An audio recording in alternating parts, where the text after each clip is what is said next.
Good morning, everybody. We're about 5 minutes late because we decided to look up some stats. So, you know what? We don't have the right thing on the screen here, and it's really unfortunate because there it is.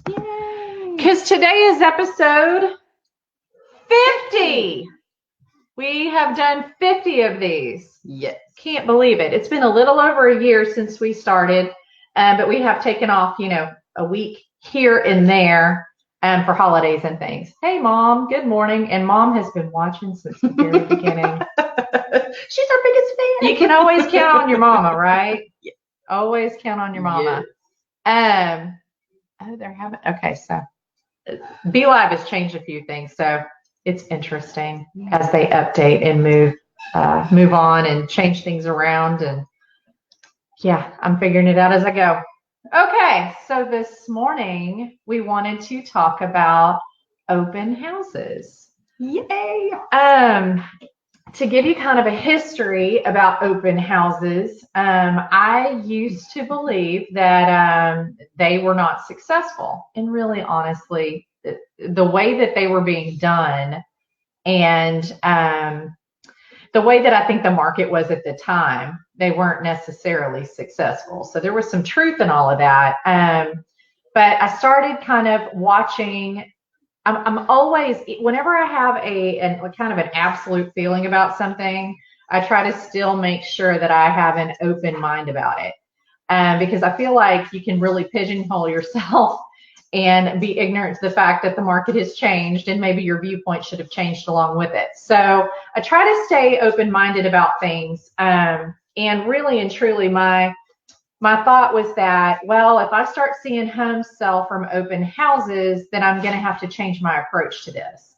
So I would say it was probably a couple, 3 years ago, I started noticing that that there were more homes. Actually, by more, I mean, like I saw my first one because I was really, open to looking into changing if I saw that there were changes in the market.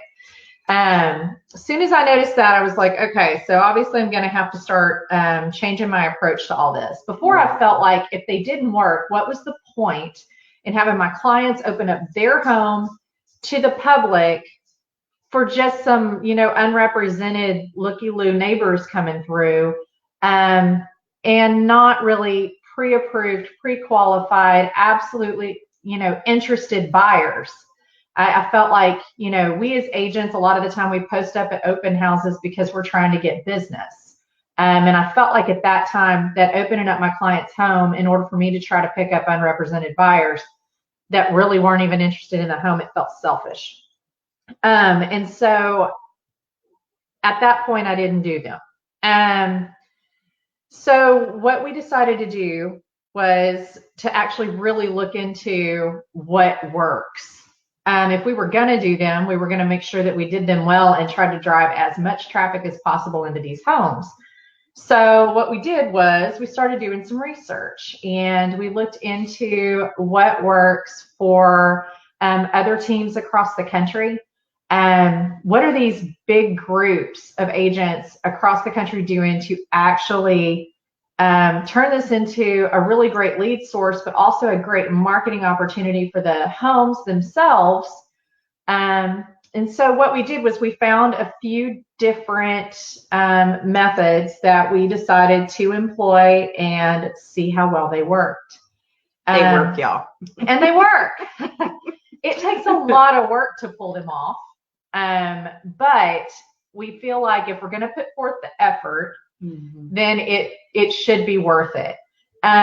So some of the things that we put into place were, instead of just having a couple of arrow signs that point to a house, that doesn't give any kind of traffic to an open house. That means that you're only reaching those people who happen to drive by that section of the neighborhood that day and go, oh, maybe I'll go by.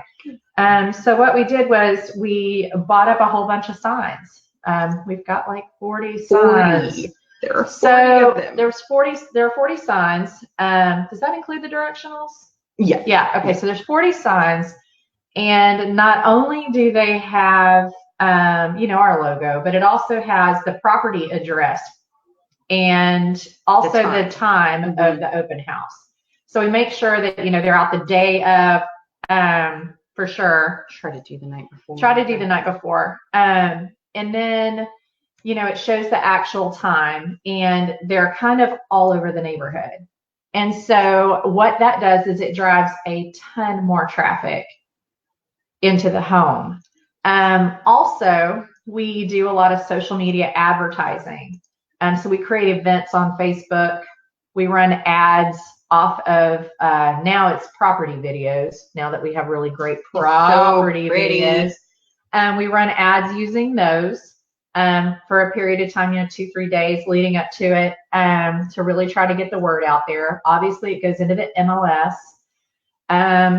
We also, I say we, because a lot of this is Haley, because this is what she does to drive business for herself.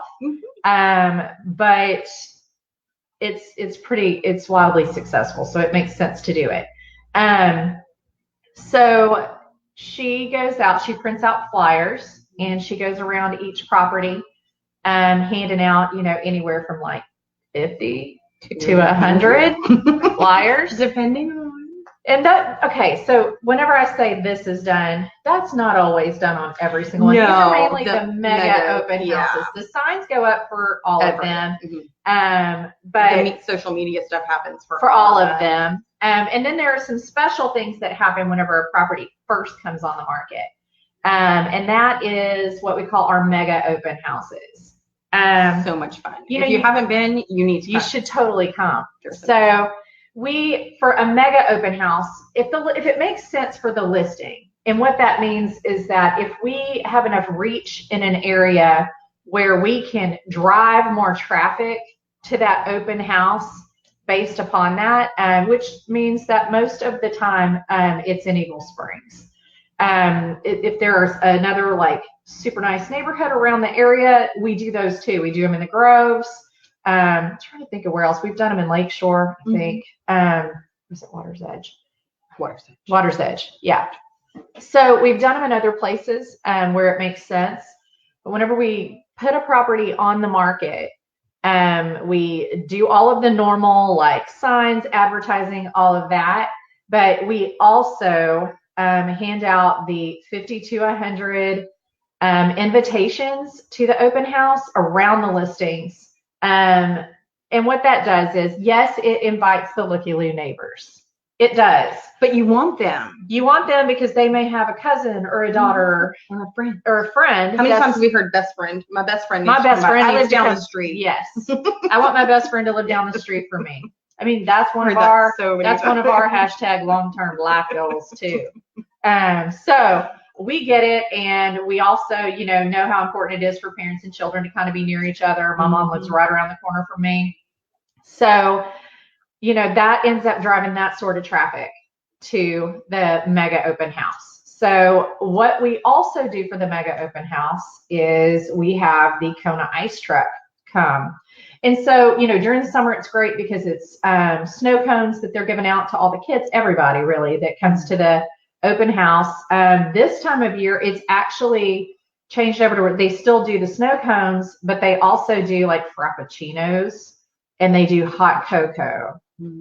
And so those guys are so nice. We love them. But they come out and they do really cool things. And it's cool because we usually do like live videos from these things. And then, my former clients might come out and just, have something and hang out. Once again, that's, making everyone aware of this home that just came on the market. And so we actually ended up running some numbers because I think that's what's important. It's all about return on investment, right? And making sure that if we're doing all of these things, does it make sense? And so I looked everything up, and out of all of our mega open houses, which I did not look up the number of how many we did, but we probably did 10 to 15 mega open houses. I would say that's probably fair. Maybe 10, 12. probably 10 to 12 mega open houses. Out of those, 3 of those homes sold from their mega open house. So I think that is fantastic. We also got, just out of our other deals that we've had this year, 10 of those deals came from open houses. And I will say, it may be that, I had a client that called me and said, hey, we just stopped by this open house this weekend. Can you go over and check it out and see what you think? And then let's talk about it. And then I ended up selling it. Or it was Haley out doing these open houses, and she had, someone that, she picked up as a buyer, and she ended up going with them to purchase another house.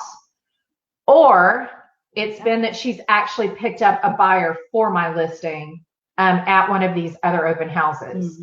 And not only has she done that, but she's also gone and found this buyer and said they really want to buy this house, but they need to sell their listing over here. So can we do that? So I would turn around, hurry up, sell the other listing. They come back, they purchase my listing.